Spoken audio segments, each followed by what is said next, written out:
첫 번째 편지. 1903년 2월 17일. 파리에서. 친애하는 선생께. 며칠 전에서야 당신의 편지를 받았습니다. 그 큰 신뢰와 친절한 마음에 감사를 드리고 싶습니다. 제가 드릴 수 있는 것은 아마 그 이상은 없을 것 같습니다. 당신의 시에 대해 자세히 언급하기는 어렵습니다. 왜냐하면 저는 비평적인 관점과는 거리가 먼 사람입니다. 예술 작품에 접근할 때 가장 어울리지 않는 방식이 바로 비평적 언어이기 때문입니다. 그런 언어는 결국 다소간의 오해로 귀결될 뿐입니다. 사람들은 모든 것을 이해하고 말로 표현할 수 있다고 믿으려 하지만 실제로는 대부분의 사건들이 말로는 도달할 수 없는 영역에서 일어납니다. 그리고 그 어떤 것보다 표현할 수 없는 것은 바로 예술 작품입니다. 예술은 신비로운 존재이며 우리의 삶이 사라지는 동안에도 그 생명은 지속됩니다. 이런 서문을 드린 후 당신의 시에 대해 덧붙여 말하자면 아직은 개별적인 스타일이 확립되어 있지는 않습니다. 다만 내면 깊숙한 곳에서 무언가 당신만의 것이 조용히 시작되고 있다는 점은 느껴집니다. 이것은 특히 마지막 시인 나의 영혼에서 가장 분명히 드러납니다. 그 시 속에서 당신 자신이 말과 멜로디를 통해 표현되고자 하는 의지가 엿보입니다. 그리고 아름다운 시 레오파르디에게에서는 그 위대한 고독한 인물과 어떤 친연감 같은 것이 피어나는 듯합니다. 그럼에도 불구하고 당신의 시들은 아직 그 자체로 완결된 것은 아닙니다. 독립적인 무언가라고 하기는 어렵습니다. 마지막 시와 레오파르디에게조차도요. 당신의 시와 함께 보내주신 편지 덕분에 제가 당신의 시를 읽으며 느꼈던 몇 가지 부족한 점들이 더 분명하게 이해되었습니다. 그 점들에 대해 말로 짚어내기 어려웠던 것들이 당신의 편지를 통해 자연스럽게 드러났습니다. 당신은 당신의 시가 좋은지를 묻습니다. 저에게, 그리고 이전에도 여러 사람에게 묻고 잡지사에도 보냈으며 다른 시들과 비교도 해보았고 어떤 편집자가 당신의 작품을 거절했을 때에는 상심하기도 했지요. 이제 당신께서 제게 조언을 구하셨으므로 제가 간곡히 부탁드리고 싶은 것은 그 모든 외적인 기준과 판단에서 벗어나시라는 것입니다. 당신은 바깥을 향해 시선을 돌리고 계시고 지금은 무엇보다도 그걸 멈추어야 할 때입니다. 아무도 당신을 도와줄 수 없습니다. 단 한 사람도 조언해 줄 수 없습니다. 오직 한 가지 길이 있습니다. 그것은 당신 내면으로 깊이 들어가는 것입니다. 왜 당신이 글을 쓰고자 하는지를 스스로에게 물어보세요. 그 욕구가 당신 마음 가장 깊은 곳에서 뿌리를 내리고 있는지를 살펴보세요. 글쓰기를 금지당한다면 차라리 죽고 싶을 만큼 절박한 본성인가요? 그렇다면 그것이야말로 당신의 삶을 이끄는 필연입니다. 이 질문을 꼭 고요한 밤의 1시간에 당신 자신에게 물어야 합니다. 나는 꼭 글을 써야만 하는가? 그리고 그 대답이 나는 써야만 해라는 단순하고도 강력한 확신이라면 그때부터는 당신의 삶 전체를 그 필연성에 맞게 건축하십시오. 그 삶의 가장 사소한 순간조차도 그 필연의 증거가 되어야 합니다. 그때 비로소 당신은 자연에 가까이 다가갈 수 있습니다. 세상의 첫 인간인 것처럼 당신이 보고 경험하고 사랑하고 잃어버리는 것들을 그대로 말해보세요. 사랑시를 쓰지 마세요. 처음에는 너무 쉽게 느껴지고 흔하게 여겨지는 형식을 피하세요. 사랑시는 가장 쓰기 어려운 장르입니다. 왜냐하면 그것은 이미 수많은 훌륭하고 탁월한 전통 위에 세워져 있기 때문입니다. 그 속에서 당신만의 것을 드러내려면 매우 성숙하고 완성된 내적 힘이 요구됩니다. 그러므로 자신을 이런 일반적인 주제로부터 구해내세요. 그리고 당신의 일상 속에서만 찾을 수 있는 것들을 쫓으세요. 당신의 슬픔과 갈망, 덧없는 생각들과 어떤 아름다움에 대한 믿음, 그런 것들을 묘사해보세요. 다정하고 조용하며 겸손한 진심으로 그 모든 것을 써보세요. 당신의 내면과 환경에 있는 사물들, 당신의 꿈속에서 본 이미지들, 기억 속의 대상들을 활용해보세요. 만약 당신의 일상이 가난하게 느껴진다면 그 일상을 탓하지 마세요. 오히려 자신을 책망하세요. 당신이 충분히 시인이 아니기에 그 일상 속에 담긴 보물을 끌어올리지 못하는 것입니다. 창조자에게는 빈곤도 없고 무미건조한 장소도 존재하지 않습니다. 설령 당신이 세상에 소리 하나 들리지 않는 감옥 속에 갇힌다 하더라도 당신에겐 여전히 어린 시절이 있습니다. 그건 귀중하고 왕처럼 고귀한 자산이며 기억이라는 보물창고입니다. 그 방향으로 시선을 돌려보세요. 그 넉넉한 과거의 감각들을 다시 끌어올리려 노력하세요. 당신의 개성은 그 과정에서 더 단단해질 것이고 당신의 고독은 더 넓어질 것이며 다른 사람들의 소음은 멀리 스쳐 지나가는 것처럼 느껴질 것입니다. 그리고 이렇게 자기 자신 안으로 깊이 침잠했을 때, 당신만의 세계 속으로 완전히 빠져들었을 때, 만약 그 속에서 시가 흘러나온다면 당신은 더 이상 그것이 좋은지 나쁜지 묻지 않을 것입니다. 당신은 잡지에 투고하려 하지도 않을 것입니다. 왜냐하면 그 시는 당신의 가장 자연스럽고 소중한 소유물이기 때문입니다. 그것은 당신 삶의 한 조각이며 당신 삶의 한 목소리이기 때문입니다. 예술 작품은 그것이 필연에서 태어났을 때 비로소 좋은 것입니다. 그 작품이 어떤 기원에서 비롯되었는가, 그 점이 작품의 유일한 판단 기준입니다. 그러므로 친애하는 선생, 제가 드릴 수 있는 유일한 충고는 이것뿐입니다. 자신 안으로 들어가 당신 삶이 어디서 비롯되는지를 깊이 탐색하세요. 그 근원에서 당신이 창작해야 하는지를 알 수 있을 것입니다. 그 답을 있는 그대로 받아들이세요. 그것이 들려오는 그대로, 그에 대해 따지지 말고 질문하지 말고 받아들이세요. 그 결과로 당신이 예술가로 부름받았음을 알게 된다면 그 운명을 받아들이세요. 그것의 무게와 위대함을 함께 짊어지세요. 그리고 절대로 외부로부터 보상을 기대하지 마세요. 예술가는 자기 자신만의 세계여야 하며 자기 안에서, 그리고 자신이 붙잡은 자연 안에서 모든 것을 발견해야 합니다. 하지만 어쩌면 이 자기 자신 안으로의 침잠과 고독 속 탐색 끝에 당신은 결국 시인이 되기를 포기해야 할 수도 있습니다. 내가 이미 말했듯 글을 쓰지 않고도 살아갈 수 있겠다는 생각이 든다면 당신은 글쓰기를 시도해서는 안 됩니다. 그렇다 해도 제가 권한 이 내면으로의 탐색은 결코 헛되지 않을 것입니다. 당신의 삶은 어떤 식으로든 그 탐색을 통해 자신만의 길을 찾게 될 것입니다. 그리고 그 길이 좋고 풍요롭고 넓기를 제가 말로 다 할 수 없을 만큼 깊이 바랍니다. 더 이상 무엇을 말씀드릴 수 있을까요? 저는 지금까지 말씀드린 모든 것을 충분히 강조했다고 느낍니다. 결국 제가 바라는 건 단 한 가지입니다. 당신이 지금의 모든 성장 과정을 조용하고 진지하게 이어가시기를. 당신 자신의 발전을 외부의 시선이나 기준으로 방해하지 마세요.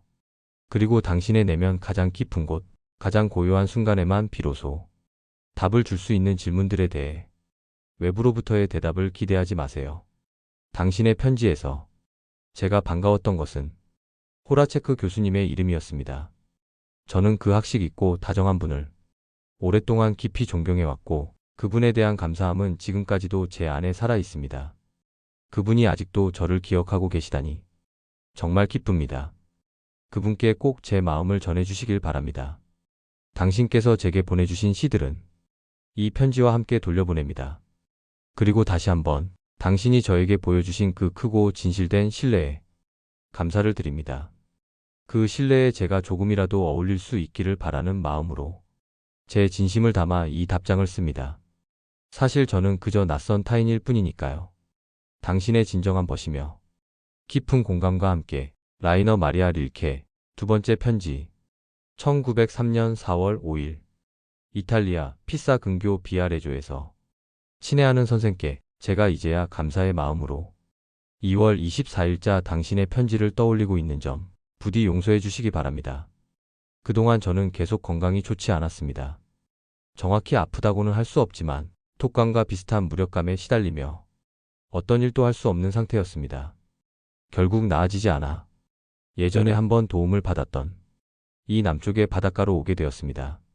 하지만 아직 완전히 회복되지 않아 글을 쓰는 것도 여전히 어렵습니다. 그래서 이 몇 줄이 제 마음을 대신해 전하는 것이라 여겨주시길 바랍니다. 물론입니다. 당신의 편지는 언제나 제게 기쁨을 줍니다. 그리고 제가 보내는 답장이 자주 당신에게 아무런 손에 질 것도 없이 느껴지더라도 너그러이 이해해 주시길 바랍니다. 왜냐하면 가장 깊고 중요한 것들에 관해서는 우리는 말로 다 할 수 없이 고독한 존재이기 때문입니다. 그리고 한 사람이 다른 사람에게 조언하거나 도와주기 위해서는 정말 많은 조건들이 맞아떨어져야 합니다. 온 우주의 별자리처럼 무수한 것들이 제자리를 찾아야 비로소 한 번의 성공적인 도움이 가능해지는 것입니다. 오늘은 단 두 가지 말씀만 더 드리려 합니다. 첫 번째는 아이러니에 대해. 당신이 창작하지 않는 순간에는 아이러니에 휘둘리지 마세요.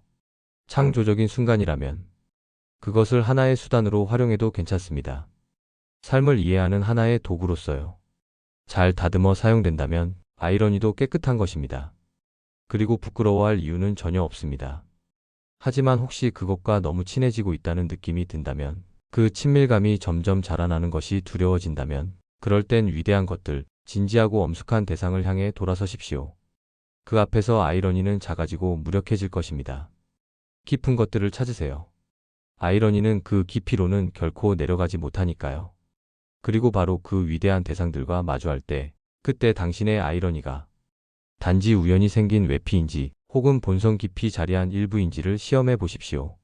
만약 그것이 우연적인 것이라면 그 자리에서 떨어져 나갈 것입니다. 하지만 그것이 진정 당신에게 내재된 것이라면 아이러니는 단단한 도구로 다듬어져 당신이 예술을 조형할 때 쓰이는 도구들의 일원이 될 것입니다. 그리고 오늘 당신께 드리고 싶은 두 번째 이야기는 이것입니다.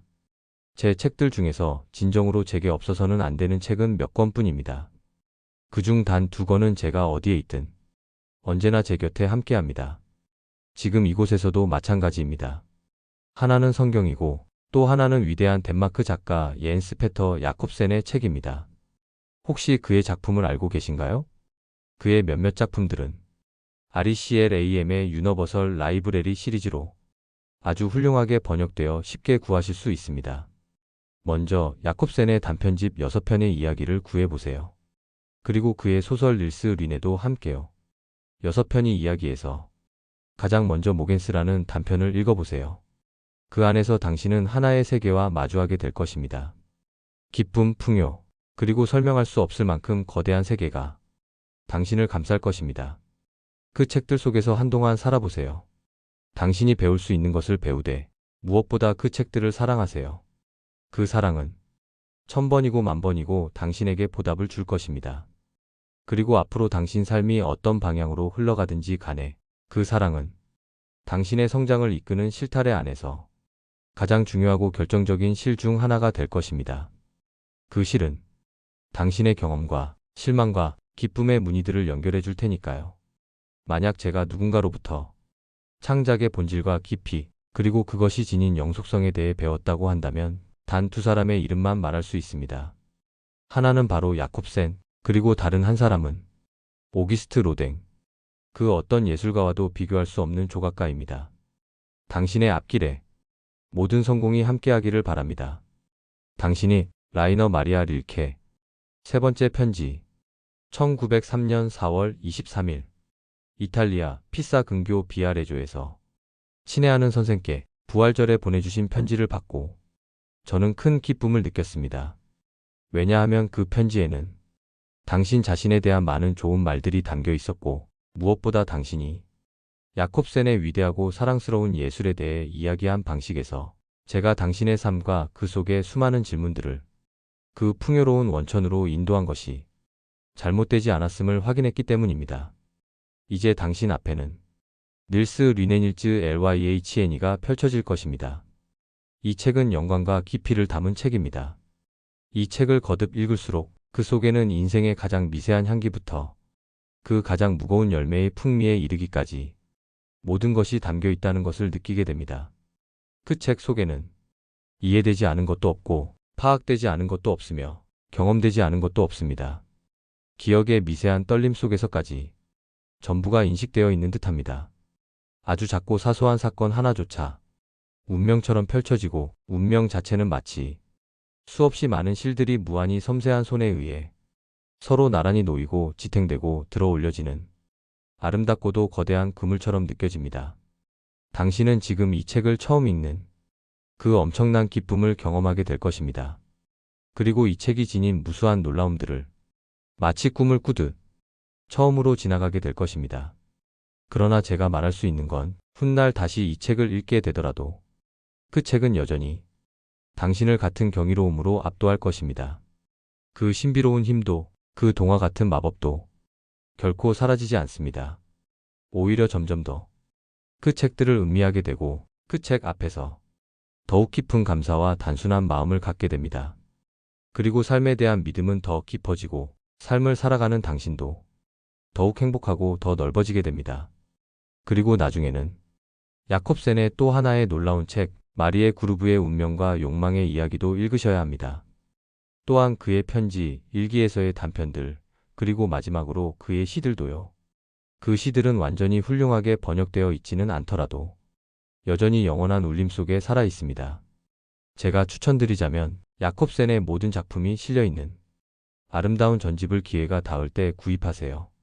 총 3권으로 구성되어 있으며 라이프치히의 오이겐 디더리스 출판사에서 훌륭하게 번역되어 출간되었어요. 한 권당 56마르크 정도였던 것으로 기억합니다. 당신이 장미가 피었어야 했는데 라고 평한 그 작품. 그토록 섬세하고 완성된 형식을 지닌 작품에 대한 그 서문을 쓴 사람의 말에 당신이 반론을 제기하신 것은 물론입니다. 전적으로 옳습니다.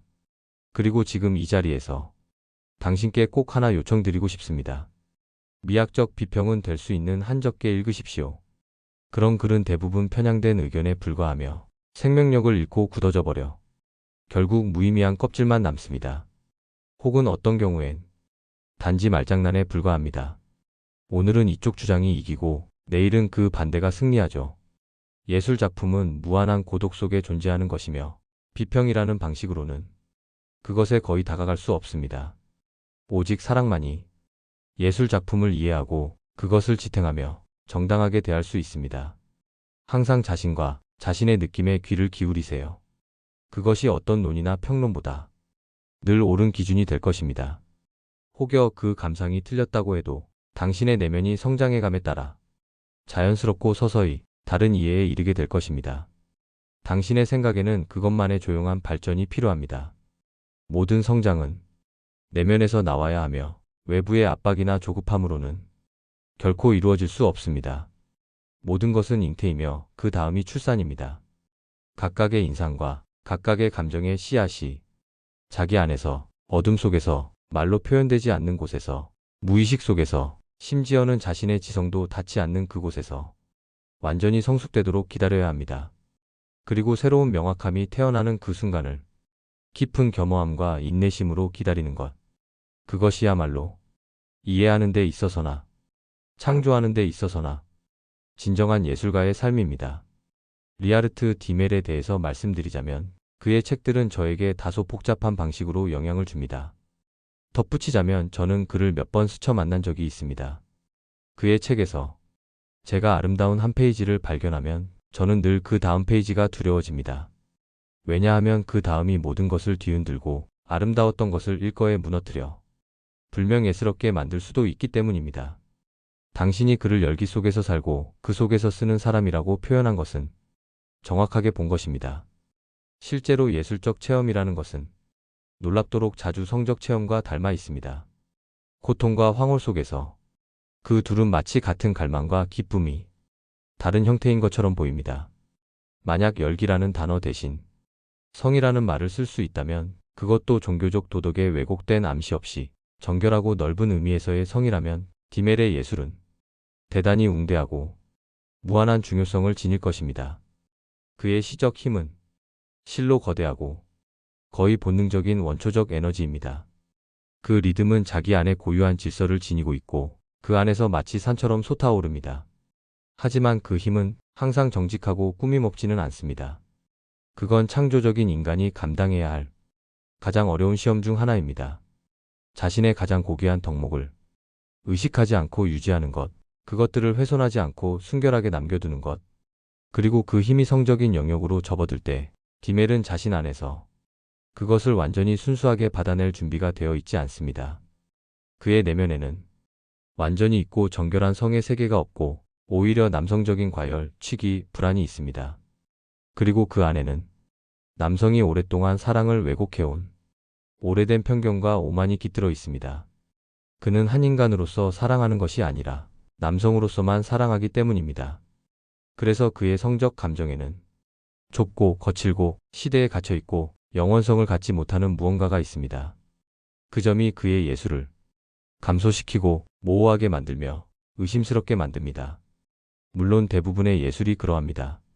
그럼에도 불구하고 그 안에 담긴 위대함에 우리는 진심으로 기뻐할 수 있습니다. 하지만 그 세계 속에 빠져 그 디멜의 세계관에 너무 몰입해서는 안 됩니다. 그 세계는 말로 표현하기 어려울 정도로 불안과 혼란으로 가득하고 간통과 혼동으로 넘쳐나며 진짜 고통의 근원이 되는 실제 운명들과는 거리가 멉니다.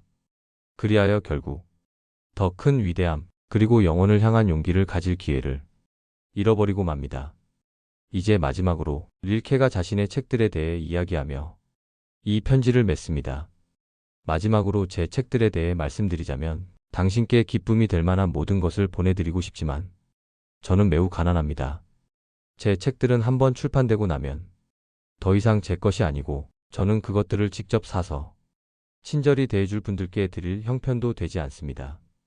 그래서 이 작은 쪽지에 제 최근 책들의 제목과 출판사를 적어드릴게요.